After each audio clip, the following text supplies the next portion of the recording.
आज बात करेंगे, पोयम है द फाउंटेन, जिसे जेम्स रसल लॉवेल ने लिखा हुआ है।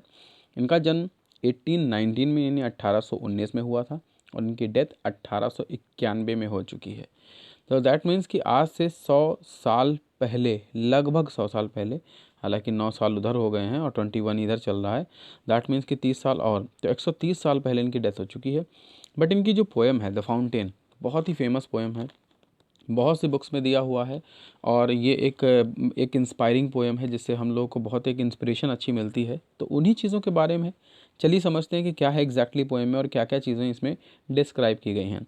बहुत ही इंटरेस्टिंग होने वाली पोएम, तो बिल्कुल आप पेन पेपर लेके बैठ जाएं। जो चीज़ें आपको टिपिकल लगेंगी नोट करने लायक, तो आप उसे अपने पास नोट भी करते चलेंगे। तो सबसे पहले समझ लेते हैं कुछ थोड़ा बहुत जेम्स रसेल लॉवेल के विषय में, इनका जो जन्म हुआ है और किस तरह से इन्होंने अपना वर्किंग स्टाइल रखा, क्या क्या चीज़ें इन्होंने अचीव की हैं अपनी लाइफ में, उन चीज़ों के बारे में। तो जेम्स रसेल लॉवेल जो 1819 में जिनका जन्म हुआ था, was a famous writer in the world. बहुत ही प्रसिद्ध लेखक रहे हैं ये।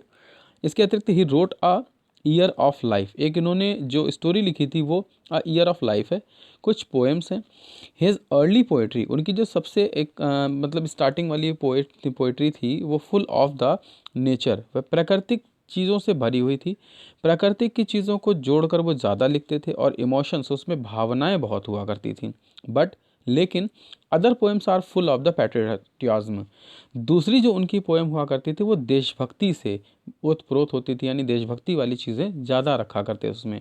The love for the democracy, और उन्हें बेसिकली जो डेमोक्रेटिव कंट्रीज़ होती हैं, डेमोक्रेसी जो होती है उससे ज़्यादा प्रेम करते थे। अब डेमोक्रेसी क्या होती है कि किसी जगह पर कोई भी जब हम मिनिस्टर चुनते हैं तो हर एक पब्लिक का जितना भी वहाँ पे बंदा होता है, जो एक सिटीज़न होता है, सभी लोग जब वोट करते हैं उसके लिए कि हाँ मुझे उस व्यक्ति को नेता बनाना है, तो ये एक प्रोसेस जो होता है डेमोक्रेसी कहलाता है, किसी भी जगह पे अपना नेता खुद चुनना।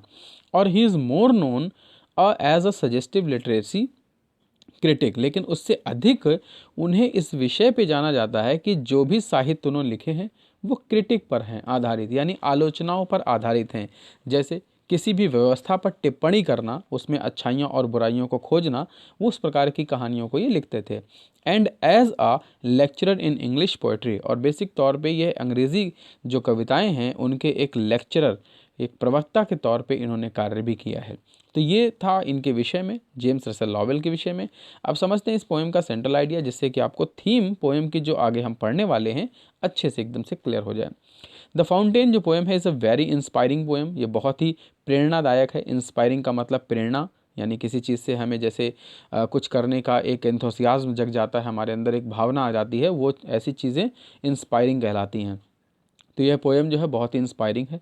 द पोएट डिस्क्राइब्स, लेखक जो है डिस्क्राइब्स यानी वर्णन करता है द फाउंटेन, फाउंटेन यानी फव्वारे के विषय में।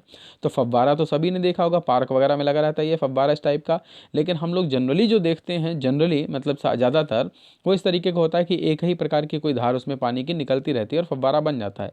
मगर किसी किसी जगह पे म्यूज़िकल फाउंटेन्स होते हैं। म्यूज़िकल अगर नहीं भी हैं तो उनके अंदर कुछ फंक्शनल होते हैं, फंक्शन चीज़ें होती हैं, कभी पानी ऊपर की तरफ जा रहा है, कभी नीचे हो रहा है, कभी वो लहरते हुए ऐसे ऊपर बढ़ रहा है, इस टाइप की चीज़ें होना वो कहलाता है थोड़ा सा फंक्शन वाला। तो वो फाउंटेन भी होते हैं। और फिर बोलते हैं इन 3 डिफरेंट एस्पेक्ट, उस फाउंटेन को 3 अलग अलग नज़रिए से ये देखते हैं, 3 अलग अलग नज़रिए से, यानी किसी भी चीज़ को देखने के जैसे कई पहलू होते हैं, तो यहाँ पर जो फाउंटेन है उसको 3 अलग अलग तरह से समझाने का प्रयास करते हैं। और कौन कौन सा तरीका वो पोएम में हम फिर से समझेंगे। इन द सनशाइन, सबसे पहले तो इन्होंने सूर्य की रोशनी में फाउंटेन को डिस्क्राइब किया है। It is bright and upward, उस समय के टाइम में बहुत ही चमकीला दिखाई देता है, जब सूर्य की रोशनी पड़ती है तो पानी की बूंदें या धार चमकने लगती हैं। लीपिंग एंड ग्लिटरिंग, तो लीपिंग उछल कूद के ऊपर की तरफ चल रहा होता है, ग्लिटरिंग मतलब पानी की धार के ऊपर जब सूर्य की रोशनी पड़ती है तो वह ग्लिटिंग करता है, चमक उत्पन्न करता है, जो चकाचौंध टाइप का बनाता है। और इन द मून लाइट, दूसरा जो एक एस्पेक्ट इसमें लिया गया है वो मून लाइट का, यानी चंद्रमा की रोशनी का। इट अपीयर्स स्नोई, उस समय के टाइम में ये बिल्कुल ऐसे दिखता है जैसे वो बर्फ़ से ढका हुआ बर्फ़ का हो। और फिर उसके बाद में आगे देखते हैं कि and Suez rhythmically like the flower, और एक फूल की तरह ये स्वेज मतलब लहरता है, रिदमिकली मतलब म्यूजिक के साथ साथ, जैसे लगता है वो कोई गाना गा रहा हो इस टाइप से, फ्लावर की तरह, फूल की तरह वो लहरता है। द विंड्स रशेस, जैसे जैसे हवा का झोंका उसकी धार पे पड़ता है। तो फाउंटेन अगर मान लीजिए से चल रहा है और हवा का झोंका तेज चले तो पानी की धार लहर जाएगी। उसी तरीके से जो लहर उत्पन्न होती है वो विंड से रशिश करता है। इस तरह से वो पोएम को डिस्क्राइब करते हैं। अंडर द स्टारलाइट, अब तीसरा जो एस्पेक्ट था उनका वो था स्टारलाइट, यानी जो तारे की रोशनी है उसमें it rises and falls like a spray.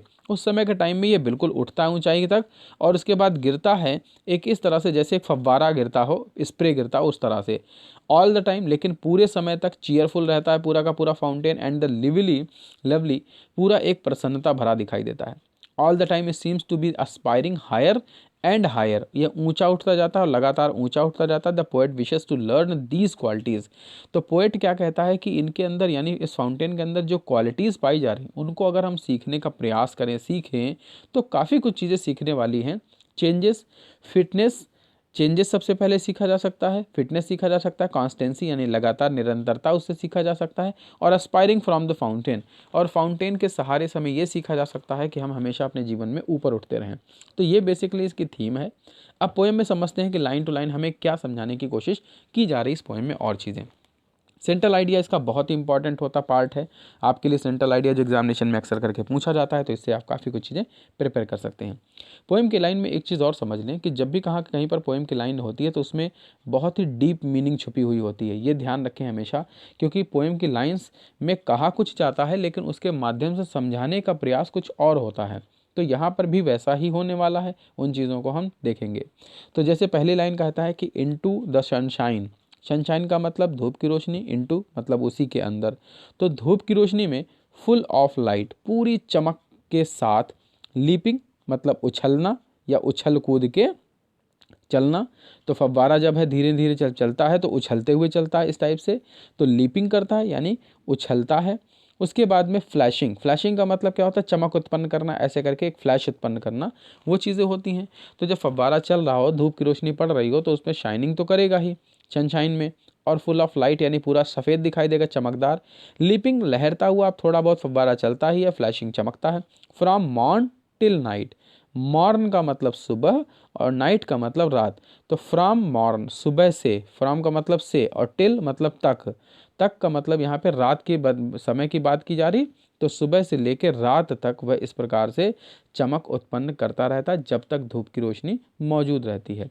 फिर आगे कहते हैं पोएट में कि इनटू द मून लाइट, अब सूर्य की रोशनी की बात हो गई, अब चंद्रमा की रोशनी की बात करें तो मून लाइट यानी चंद्रमा की रोशनी में वाइटर देन स्नो, यह बिल्कुल कैसा दिखता है, वाइटर देन स्नो, कंपेयर किया जा रहा है। स्नो का मतलब बर्फ़, तो बर्फ़ बिल्कुल सफ़ेद दिखाई देती है, ये वो वाली बर्फ़ नहीं जो हम फ्रिज में जमाते हैं, यहाँ पर वो वाली बर्फ़ की बात हो रही है जो पहाड़ी क्षेत्रों में बर्फ़बारी के तौर पर गिरती, फ्लैक्स टाइप से गिरती है जब, तो वहाँ पर जो बर्फ़ होती है उससे भी ज़्यादा सफ़ेद, whiter than snow. Waving so flower like, लहरता है तो बिल्कुल किसी तरह फूल की तरह लहरता हुआ ऐसे दिखाई देता है। व्हेन द विंड्स ब्लो, जब हवा चलती है, तो इमेजिन कीजिए कि फव्वारा आप देख रहे हैं, जब या इमेजिन करेंगे तो फव्वारा का जो सीन है वो दिमाग में चलेगा, तो और चीज़ें आपको अच्छे से क्लियर हो जाएंगी। तो यहाँ पर मून लाइट की बात करते हैं तो ये होता है। फिर अब सनलाइट की बात, स्टार लाइट की बात करते हैं।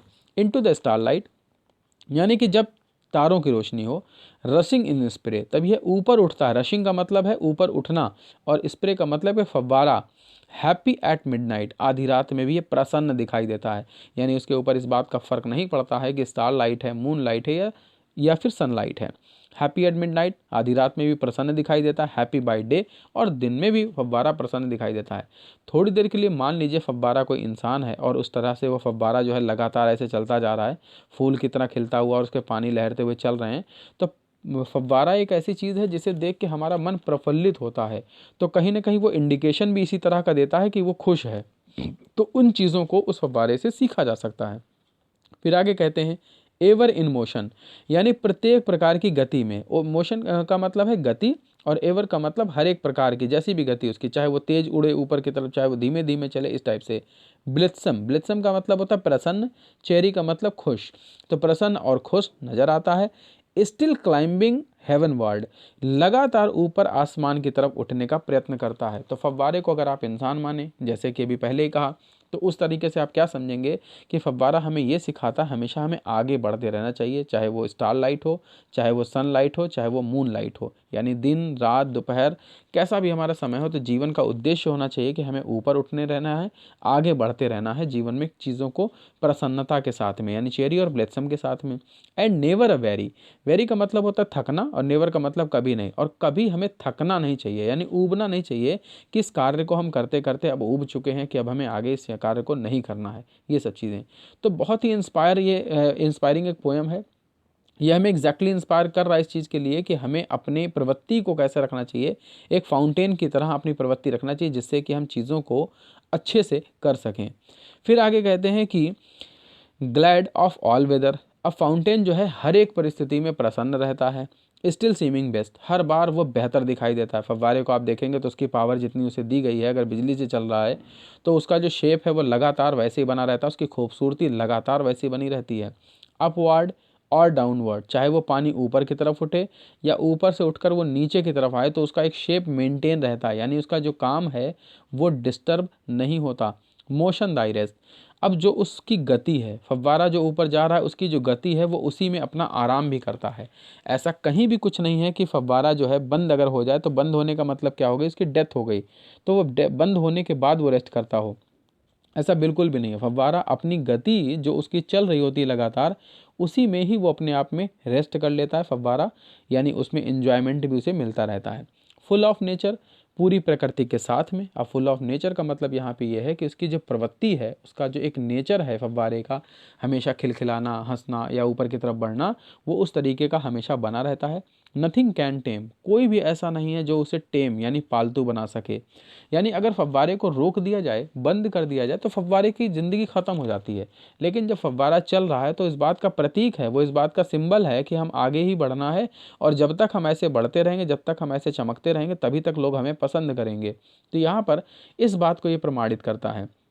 फिर आगे कहते हैं कि चेंज्ड एवरी मोमेंट, हर क्षण बदलता भी रहता है। अब बदलता मतलब लगातार फव्वारे की डिज़ाइन एक जैसी नहीं होती, कुछ दूर पानी तेज चला, फिर उसके बाद कुछ हल्का हुआ, फिर उसके बाद ढलान नीचे, ऐसे करके एक मोशन दिखाता है अपने अंदर वो चीज़ें। एवर द सेम, लेकिन रहता तो फाइनली फव्वारा ही है। हर प्रकार से उसके प्रवाह होने के बावजूद भी फाइनली वो एक तरीके का फाउंटेन ही है, फव्वारा ही है। तो ये लगातार वो कंटिन्यूसली बना भी रहता है। फिर आगे कहते हैं कि सीजलेस अस्पायरिंग, जो उसका निरंतर, सीजलेस का मतलब है निरंतर, अस्पायरिंग आगे बढ़ने का गुण है। फव्वारा ऊपर की तरफ लगातार बढ़ता जाता है, तो पानी का प्रेशर जब ऊपर की तरफ जाता तभी फव्वारा निर्माण होता है। तो अगर वो लगातार आगे बढ़ रहा है, ये जो उसका गुण है सीजलेस कंटेंट, यही उसकी सांत्वना है, यही उसका प्रवृत्ति है, गुण है अच्छे सा, जो उसके अंदर दिखाई देता है। यानी उसके बिना वो कुछ नहीं है, अगर उसकी निरंतरता रुक जाएगी तो वो ख़त्म। अभी आप सोचिए कि एक मछली है, पानी में देखते हैं आप, बड़ा अच्छा लगता है मछली, लगातार अगर चलती रहे तो वो मछली अच्छी लगती देखने में, पानी के अंदर प्रवाह करती है। लेकिन अगर वो मछली एक जगह ऊपर रुक जाए और ऊपर वो उपरा के तैरने लगे, उतरा के, उतरा का मतलब उसकी डेथ हो जाए, और फिर वो पानी पे ऊपर तैरती रहे, तो तैरेगी वो तब भी, लेकिन क्या तब उसकी खूबसूरती नजर आएगी? तो शायद नहीं। मछली जब जिंदा होती है, पानी के अंदर तैर रही होती है, तो उसकी खूबसूरती एक अलग होती है, लेकिन मृत्यु के पश्चात उसको ऊपर जाने का मतलब है बदबूदार वो करेगी। तो इसलिए फव्वारे के अंदर भी यही चीज़ होता है कि जब तक वो चल रहा है तब तक उसका गुण है, वही चीज़ है, लोगों को अच्छा लगता है। डार्कनेस और सनशाइन, चाहे वो अंधेरे में फव्वारा चले या फिर सूर्य की रोशनी में चले, दोनों ही इसके गुण हैं। दाई एलिमेंट, यही दोनों उसके गुण हैं। इस प्रकार से व्यक्तियों के अंदर भी गुण होते हैं कि हर एक व्यक्ति को जो है निरंतर अपने कार्यों को करना चाहिए। अब निरंतर का मतलब यह है कि चाहे उसमें कोई अच्छे दिन चल रहे हो, सनशाइन जिसे कह सकते हैं। डार्कनेस, कोई ख़राब दिन चल रहे हो। ख़राब दिन का मतलब वो नहीं कि जो हम अपना अक्सर करके सुनते रहते हैं कि अभी परेवा चल रहा है या फिर इस टाइप का चल रहा है, ये सब चीज़ों को यहाँ पे मैटर नहीं कर रहा है। यहाँ मैटर उन खराब और अच्छे दिनों की बात कर रहे हैं कि जब हमारे जीवन में ऐसे दिन आते हैं जो विपरीत परिस्थितियाँ होती हैं, हम फाइनेंशियली स्ट्रांग नहीं होते हैं, फिजिकली स्ट्रांग नहीं होते हैं, मेंटली स्ट्रांग नहीं होते हैं, या ऐसी कोई भी सिचुएशन जिसमें हम अपने काम को अच्छे से नहीं कर पाते हैं, दैट कॉल द डार्कनेस वाली सिचुएशन। और सनशाइन, जब हम प्रसन्न होते हैं, जब हमारे पास पैसा होता है, हमारे पास सारे संसाधन होते हैं, तो दोनों में हमारी निरंतरता जो है, लगातार काम करने की जो क्षमता है वो बनी रहनी चाहिए, कभी रुकना नहीं चाहिए। यही हमारा इंसान का एक गुण होता है। ग्लोरियस फाउंटेन, अब ये जो फाउंटेन है ग्लोरियस, यानी जिसको लोग पसंद करते हैं, जो भव्यता से भरा हुआ है, ग्लोरियस का मतलब भव्यता से भरा। लेट माई हार्ट बी, अब पोएट जो जेम्स रसल लॉवेल हैं वो इच्छा करते हैं कि मेरा हृदय भी ऐसे ही हो जाए, यानी आगे ही बढ़ता रहे, फ्रेश रहे, हमेशा फ्रेश रहे, चेंजफुल रहे, परिवर्तन रहे, लेकिन कांस्टेंट, लगातार एक सा भी रहे। परिवर्तन भी हो और एक सा भी रहे, दोनों विरोधा वाली चीज़ें कहीं ऑक्सीमोरॉन, यानी दो अपोजिट चीज़ों को बट इसका मतलब यहाँ पर यह है कि अच्छी परिस्थितियों में या फिर एक लाइट मूड में हमेशा रहने से हम चीज़ों को और बेहतर से कर सकते हैं। तो वो चेंजफुल होना चाहिए, लेकिन उसके साथ साथ कांस्टेंट का मतलब ये है कि हमारे अंदर जो टैलेंट है, जो प्रवृत्ति है, जो एक हमारा नेचर जिससे हमें पहचान है हमारी, वो वैसे के वैसे रहनी चाहिए, वो बदलनी नहीं चाहिए।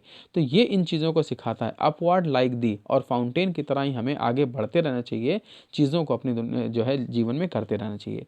तो ये थी पोएम जिससे कि द फाउंटेन ने हमें एक इंस्पायर करने की कोशिश की, चीज़ों को समझाने की कोशिश की कि कैसे हमें अपनी लाइफ में चीज़ों को समझना चाहिए और करना चाहिए।